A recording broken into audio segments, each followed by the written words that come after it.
Regularly, we are asked when Scouting became co-ed, and the answer may surprise you. When Aids to Scouting was published in 1899, it wasn't just English boys that were snapping up copies and creating patrols and troops. English girls were also getting in on the action. Baden-Powell said, "I think girls can get just as much healthy fun and as much value out of Scouting as boys can.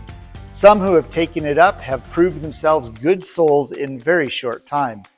As to pluck, women and girls can be just as brave as men and have over and over again proved it in times of danger. But for some reason, it is not expected of them, and consequently, it's seldom made part of their education, although it ought to be. For courage is not always born in people, but can generally be made by instruction." Then when Scouting for Boys was published in 1908, girls began forming troops and patrols, becoming as actively engaged as the boys were. One patrol, remembered by history as the Kangaroo Patrol, was so motivated that they published a patrol magazine full of adventure stories and showed girls and boys and Scouts together. In 1909, the British Scouting Association recognized more than 6,000 girls registered in Scouting, and in August, plans were announced for a separate program for girls with a launch scheduled for 1910. The girl-focused program, the Girl Guides, was developed by Baden-Powell and his sister Agnes and would provide the adventure and promise of Scouting while also meeting the societal norms of gender-separated groups. In September, the British Scouting Association held a Scout rally at Crystal Palace with both boys and girls in attendance. Scouting in the United Kingdom remained gender segregated until 1976, when girls were allowed to join as Venture Scouts, a program for 15 to 20-year-olds. In 1992, the rest of the British Scouting Association sections became open to girls. Individual units were allowed to opt out of being co-ed until 2007, when all groups had to have provisions in place to allow for girls in all units.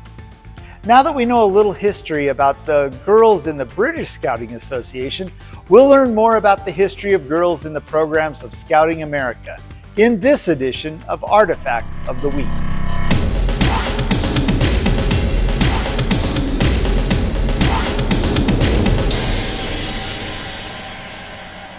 When the Boy Scouts of America began in 1910, the mission was to prepare every eligible youth in America to become a responsible, participating citizen and leader, guided by the Scout oath and law.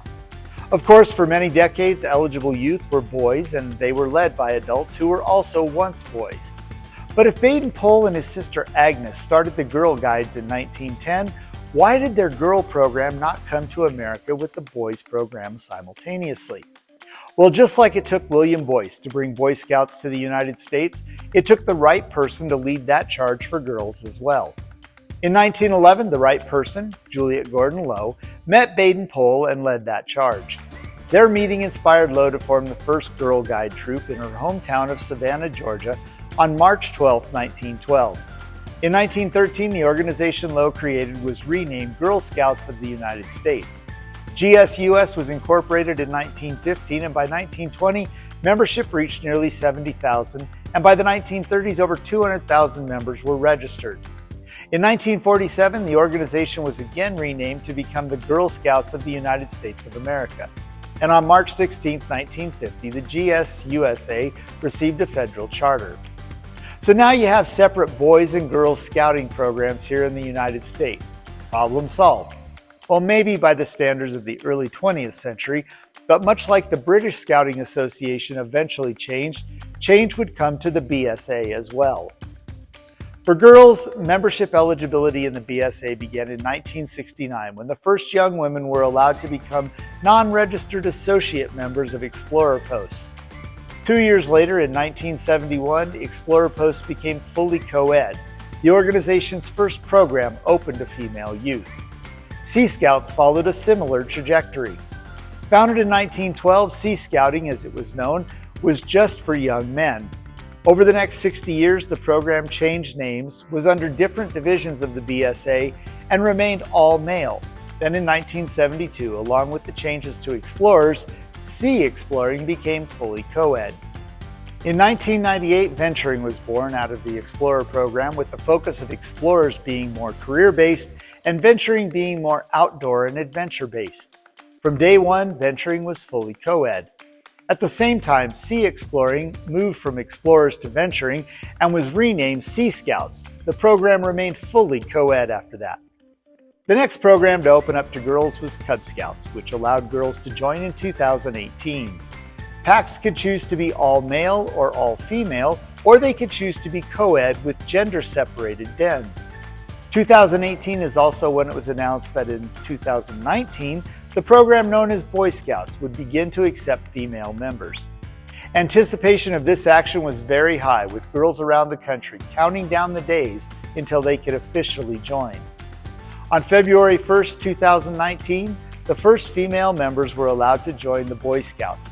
It's reported that there were lines of girls waiting at council offices to turn in their applications. This historic move allowed girls to work on advancements, culminating in earning their Eagle Scout Award, which would also impact young ladies in Venturing and Sea Scouts who could not earn Eagle Scout until now. The addition of girls in the Boy Scout program saw the Boy Scout program renamed to Scouts BSA. There are 3 stories I want to share related to girls joining the programs of the BSA. The first is the story of Nancy Wells, one of the first 2 female rangers at Philmont Scout Ranch. Nancy joined an Explorer post in Denver, Colorado on January 1, 1969, thinking she was participating in a nationwide opening of the Explorer program to girls. She joined the Explorers because she wanted to follow in her older brother's footsteps and become a Philmont Ranger. Nancy submitted her application and soon after received a rejection letter from Philmont Program Director Joe Davis telling her thank you for applying, but Philmont isn't ready for women just yet. Nancy was certain she had what it took to be a Philmont Ranger, so she reapplied in 1970 and again she was rejected. 1971, same application, same rejection. Philmont just wasn't ready for women yet. Then in 1972, the first female crews were headed to Philmont. Nancy had applied for the 72 season and had again been rejected, but later that spring she received a phone call from Joe Davis asking her to come be one of the first 2 female Rangers at Philmont. She didn't hesitate to respond with a yes, and in the summer of 1972 joined Kathy Leach as the first 2 female Rangers here at the ranch. The second story is about Mary Wright. In 1974, Mary became the first National Explorer President, a youth position and voting member of the National Executive Board. During her tenure, the program gained new specialty associations like law enforcement, government, and medical exploring. President Gerald R. Ford mentioned Wright during his remarks to the National Explorer President's Congress participants, and after the speech, Wright presented President Ford with the Silver Buffalo Award on the South Lawn of the White House.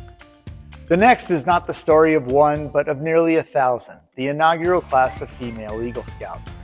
When Scouts BSA opened up to girls in 2019, it was also announced that no single individual female would be recognized as the first Eagle Scout, but instead all girls to complete their Eagle Scout Board review between October 2020 and February 8, 2021 would be recognized as part of the inaugural class of female Eagle Scouts. On display here at the museum, we have 2 very special items. First is the Eagle Scout medal donated to the museum's collection by Katie Hunter. Katie came to Philmont to go on a trek, and while here presented her medal to the museum. Katie felt there should be a representative of the inaugural class on display, along with Arthur Eldred's first Eagle Scout medal. We agreed. The second item is this uniform shirt from Olivia Foley from North Florida Council. There are several items on this shirt pointing to Olivia being a part of the inaugural class and as a founding member of her troop in Florida. Scout Life magazine published a special commemorative book to celebrate their accomplishments, and we have parts of this on display as well as 2 copies in the Seton Memorial Library available for visitors to review. Finally, we have this painting by Josh Hunt called The Grand Moment. This painting pays tribute to Norman Rockwell's 1965 painting, A Great Moment, commemorating and celebrating this achievement. The young lady that served as the model for this piece of art is Rose Reese, a member of the inaugural class of female Eagle Scouts from Blue Ridge Council in South Carolina. Despite all of the progress made regarding girls' participation in Scouting America's programs, there still remain gender-based barriers, such as the requirement for single-gendered troops in Scouts BSA units. At the 2024 annual meeting, it was announced that certain councils would be allowed to experiment with fully co-ed troops, but details of this pilot program have not yet been released. A second gender-based restriction is the youth protection requirement that female units must have at least one female adult leader over the age of 21 as part of their 2 Deep leadership requirement.